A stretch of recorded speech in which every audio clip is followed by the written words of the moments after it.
La leyenda del charro negro.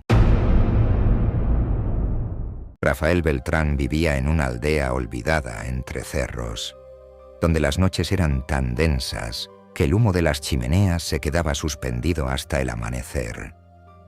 Era un muchacho pobre, de mirada firme y manos endurecidas por el trabajo. Vivía con su madre, doña Carmen, en una choza de adobe a las afueras del pueblo, junto a un arroyo seco que solo llevaba agua cuando el cielo se apiadaba. Trabajaba en las tierras del hacendado don Próspero, arando con mulas prestadas y soñando con tener un día su propio pedazo de campo. No era perezoso, pero la suerte le daba la espalda con una constancia cruel. Su padre había muerto en una riña cuando él era niño, y desde entonces Rafael se encargó de mantener a su madre. El pueblo lo apreciaba, aunque muchos lo veían con lástima. Solo Lucía, hija del carpintero, lo trataba con dulzura. Ella lo visitaba algunas tardes con pan y frutas, y juntos hablaban bajo el mezquite del camino. Rafael le prometía que algún día la llevaría a vivir a una casa grande, con caballo propio y techo de tejas. Con trabajo y fe, todo llega, decía ella sonriendo. Pero los años pasaban y la promesa seguía siendo solo eso. Una sequía azotó el valle. Los animales murieron, el maíz no brotó y los hombres comenzaron a marcharse. Rafael se quedó, aferrado a la esperanza. Su madre rezaba cada noche frente a un altar con una vela y una imagen del Santo Niño, pidiendo por la lluvia. Una tarde, tras recibir la noticia de que don Próspero vendería sus tierras y ya no habría trabajo para nadie, Rafael se sentó en el camino y lloró. No de tristeza, sino de rabia. ¿De qué sirve creer si nada cambia?, susurró entre dientes. Esa noche decidió ir al cerro a buscar leña. El cielo estaba sin luna y el viento soplaba extraño, como si hablara en murmullos. Al pasar junto al viejo mezquite, el mismo donde solía ver a Lucía, escuchó pasos detrás. «¿Quién anda ahí?», preguntó. Nadie respondió. Entonces lo vio, una figura alta, vestida de negro de pies a cabeza, con un sombrero ancho que le cubría el rostro. El hombre parecía surgir del aire mismo. «Buenas noches, Rafael», dijo con voz grave. «¿Cómo sabe mi nombre?», balbuceó. «Sé más de ti de lo que imaginas. Sé lo que deseas y lo que estarías dispuesto a hacer por conseguirlo». Rafael dio un paso atrás. «No quiero problemas, señor». «No busco darte problemas», replicó la figura. «Busco darte poder, riqueza, todo aquello que la vida te ha negado». El aire se volvió pesado y un olor a tierra húmeda llenó el lugar. El ofilhombre sacó de su capa una pequeña bolsa de cuero y se la tendió. «Ahí hay oro suficiente para empezar de nuevo. Solo prométeme algo». «¿Qué cosa?».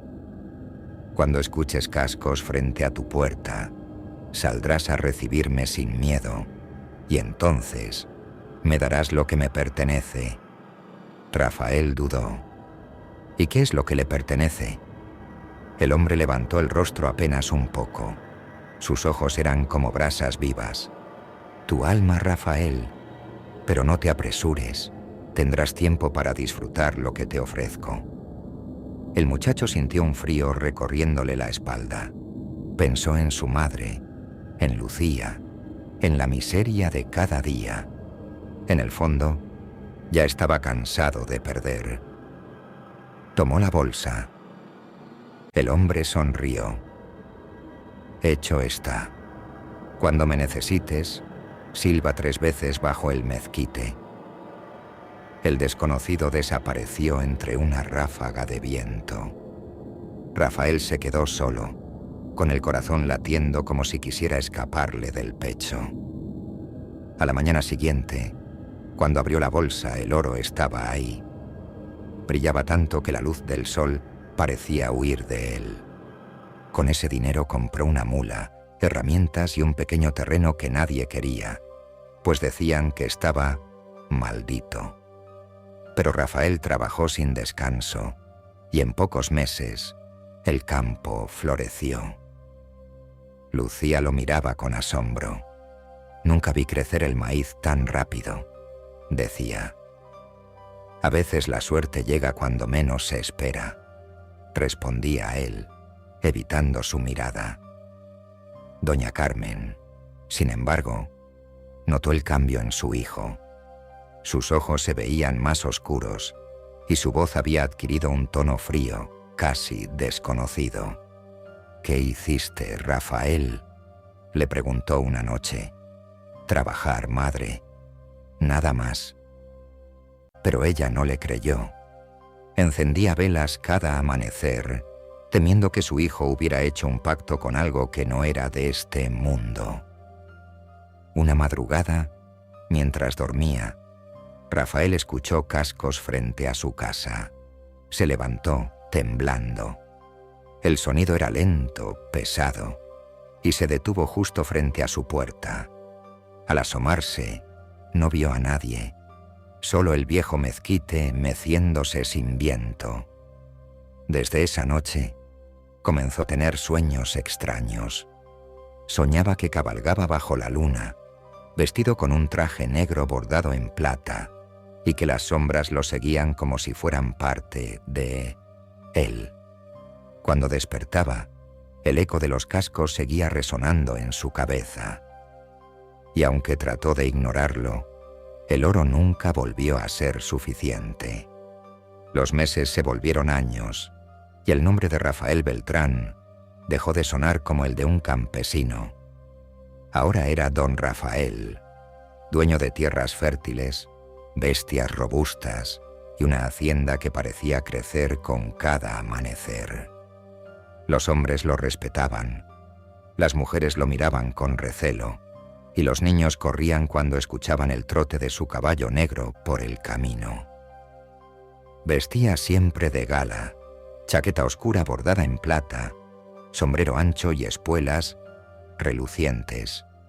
Nadie recordaba el día exacto en que cambió su mirada, pero todos sabían que ya no era la misma persona. Ni su madre, ni Lucía, ni los jornaleros se atrevían a mencionarlo, pero algo en él ya no pertenecía a este mundo. Doña Carmen envejeció de golpe. Se pasaba los días encerrada rezando, convencida de que su hijo había sellado su destino con el demonio. A veces lo observaba por la ventana cuando regresaba del campo. Su sombra se movía un instante después que su cuerpo, como si no le perteneciera. Lucía seguía visitándolo, aunque él la miraba con la distancia de quien observa un recuerdo. «¿Qué te pasa, Rafael?», le preguntó una tarde. «Tienes todo lo que soñaste, pero pareces vacío». Él se quedó callado, mirando hacia el horizonte. «Hay precios que uno no entiende hasta que los paga», murmuró. Esa noche, mientras cenaba, escuchó de nuevo los cascos frente a su puerta. Esta vez no eran imaginarios. El sonido era real, pesado, constante. Doña Carmen corrió. «No abras, hijo», le rogó. «No lo hagas». Pero Rafael sabía que no podía huir del trato.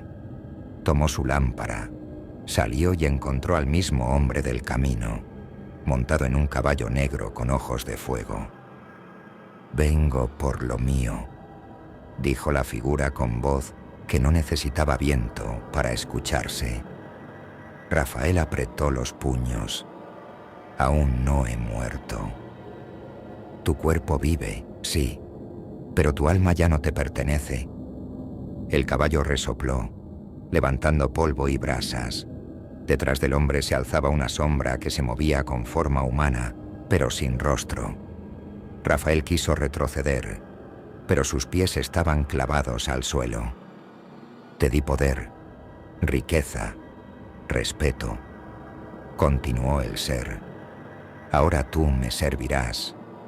Hay muchos como tú, hombres que desean más de lo que merecen. Serás quien los busque, quien los tiente. Rafael comprendió entonces que su castigo no era morir, sino vivir eternamente, como instrumento de la misma oscuridad que lo había ayudado. ¿Y si me niego?, preguntó. El hombre de negro sonrió, mostrando dientes tan blancos que parecían cuchillas. No puedes negarte a lo que ya eres.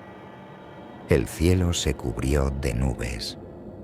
Un rayo cayó sobre el mezquite del camino, partiéndolo en dos. Doña Carmen gritó dentro de la casa y las velas se apagaron.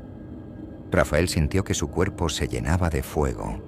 El caballo del visitante se encabritó y de pronto el suelo se abrió bajo sus pies. Cuando todo terminó, el amanecer trajo silencio. La hacienda estaba vacía. En el patio solo quedó el sombrero de Rafael y las marcas de unos cascos quemadas sobre la tierra. Doña Carmen murió poco después, sin pronunciar palabra. Lucía, consumida por el dolor, abandonó el pueblo. Con el tiempo, los campesinos comenzaron a contar que en los caminos solitarios se oía el galope de un caballo sin huellas y que un charro vestido de negro se aparecía a los hombres pobres, ofreciéndoles oro o compañía. Algunos aseguraban haber visto su rostro. Era joven, hermoso y trágico, con una mirada triste que parecía rogar por algo que ya no podía tener. Decían que si te cruzabas con él en la noche, se quitaba el sombrero y te saludaba con cortesía. Buenas noches, amigo. ¿Deseas fortuna? O tal vez un poco de compañía. Nadie que respondiera así volvió jamás a su casa. Y a quienes sobrevivieron al encuentro, el eco de las espuelas los perseguía durante 7 noches seguidas, hasta que la voz del charro se apagaba en el viento. Los más viejos del lugar aseguran que, cuando pasa, el aire huele a tierra húmeda y a fuego, y los perros se esconden bajo las casas, que aún cabalga, buscando almas que quieran venderse como él alguna vez lo hizo. Y si alguna noche el camino te lleva por un sendero sin luna, no contestes si alguien te saluda, porque puede ser él. Rafael Beltrán, el charro negro.